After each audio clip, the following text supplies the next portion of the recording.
On the 3rd of September, I raised the findings of the review into the provisions of gynaecology services in Letterkenny University Hospital with Minister Eamon Ryan during Leaders' Questions. The report was commissioned after a hard-fought battle by patients and by their families. Patients who had suffered delays in diagnosis and treatment with devastating consequences for them and for their families.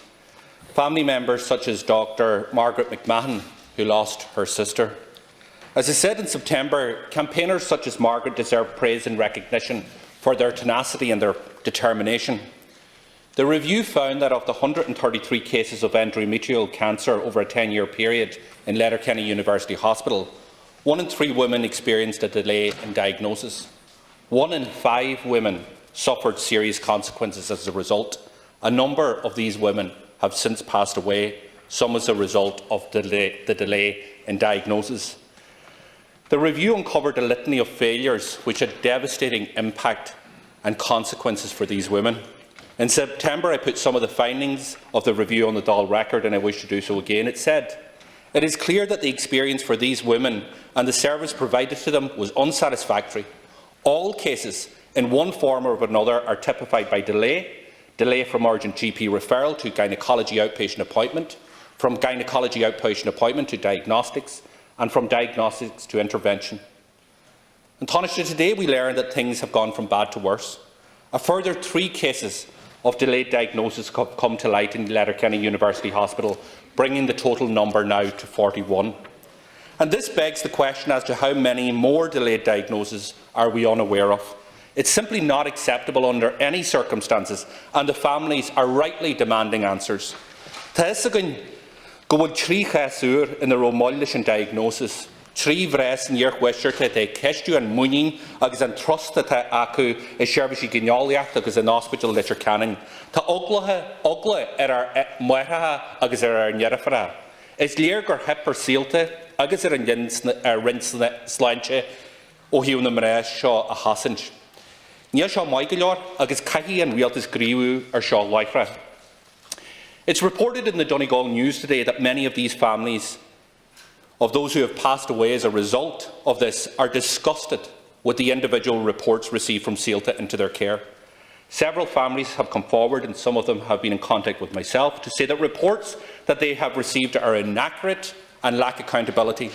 The Síolta group responsible for these services at Letterkenny University Hospital has a lot to answer for. The review itself criticised the fact that during the very time that Dr Price was carrying out his audit, his review, Síolta management, without his knowledge, decided that they, in their wisdom, would carry out their own audit of the same files. What does that say to the families? It doesn't exactly inspire confidence in Síolta's handling of all of this. This requires government intervention, and it requires government action. In September, I raised this issue with Minister Ryan, as I said, and was told that this would be followed up on. So I want the Taoiseach to tell me what action, if any, has been taken by government over the past 2.5 months. I specifically asked at that time that the recommendations of the review were acted on and fully implemented. This hasn't happened. I asked for a review going wider than endometrial cancer in Letterkenny University Hospital. That hasn't happened. I asked that the government would consider the independent panel's recommendation for a full audit to be carried out throughout the state to ensure that Letterkenny is not an outlier. There is no evidence that that has happened either. So today I'm asking you, and I'm particularly asking you, of the families of those women who have passed away as a result of the failure of their treatment in Letterkenny University Hospital, to give this the priority it deserves, because the women of Donegal, and indeed their families, deserve nothing less.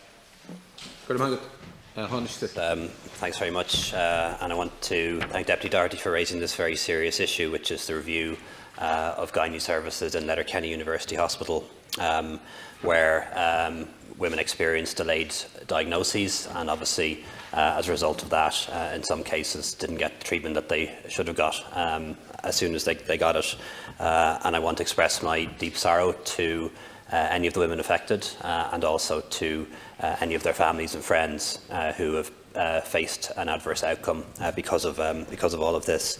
I'm a little bit of a disadvantage in answering the question, in that I haven't been briefed about this recently or in a very long time, so I don't want to give an answer on a very sensitive matter and for it to turn out to be wrong. But as the Deputy said, the Céilteach Group is in charge of the hospitals in that region, in the west of Ireland and Donegal as well, and carried out individual reports into the different cases. And I understand from what the Deputy says that some women and families were unhappy with the individual reports they received. In terms of the actions in the past 2 months, I'm not able to answer that, I'm afraid, Deputy. At the moment, I'm just not up to date on this. But there is a meeting of the Cabinet Subcommittee on Health this afternoon, and I'll have a chance to see Minister Donnelly then, and I'll let him know that you raised it here in the Dáil, that it is a serious matter, and I'm sure he'll want to respond to you directly. Thank you, Taoiseach. Deputy Doherty. Thank you, Taoiseach, for your response, and I appreciate that you may not be fully up to speed with the independent review that was published in August and their recommendations that there is a statewide review in relation to this to make sure that Letterkenny isn't an outlier. But also, if you read that, and I would ask you, not only as Taoiseach but as a GP, to read that report, because it is absolutely shocking. And people lost their lives. You know that endometrial cancer, if detected and treated in a proper time, isn't life-threatening, isn't life-ending. But in this scenario, in these cases, and it is clear from the review, and LUH and Céilte accept this, that women lost their lives directly as a consequence of the failure of the treatment in that hospital. But not only that, the numbers are staggering. 41 out of 130 cases were delayed diagnosis. 1 in 5 of them, over 25, 26, had serious consequences to their health. Some of that consequences were the loss of their life. The report is, what Céilte have done has been flawed, and what the hospital has done has been flawed from the very start. There was a review in 2018 by the National Treatment Purchase Fund. They made 10 recommendations. Thank you, Deputy. There was no evidence that any of the recommendations were implemented. There is a lack now of confidence in relation to this service, and that's why there is a demand for a proper independent review into this and to widen it out beyond endometrial cancer. So I'm asking you to take a personal interest in this as well, as well as talking to the Minister. Thanks, Deputy. I will. I'll do that, and I'll read the independent review. And I think when we do find that there are failings or shortcomings in any particular hospital, it is important to apply that nationwide, because it's wrong to assume that if things are going wrong in one hospital, well then it must be all okay everywhere else. That would be, we've learned too many times in the past that where failings are identified in a particular hospital or a particular service, that it isn't particular to that service, that it's actually a more widespread problem. So, we've seen that with other reports in the past. So, as well as raising it with the Minister for Health this afternoon when I see him at the Cabinet Subcommittee, I will take it upon myself to read that report and try to understand it better. Thank you,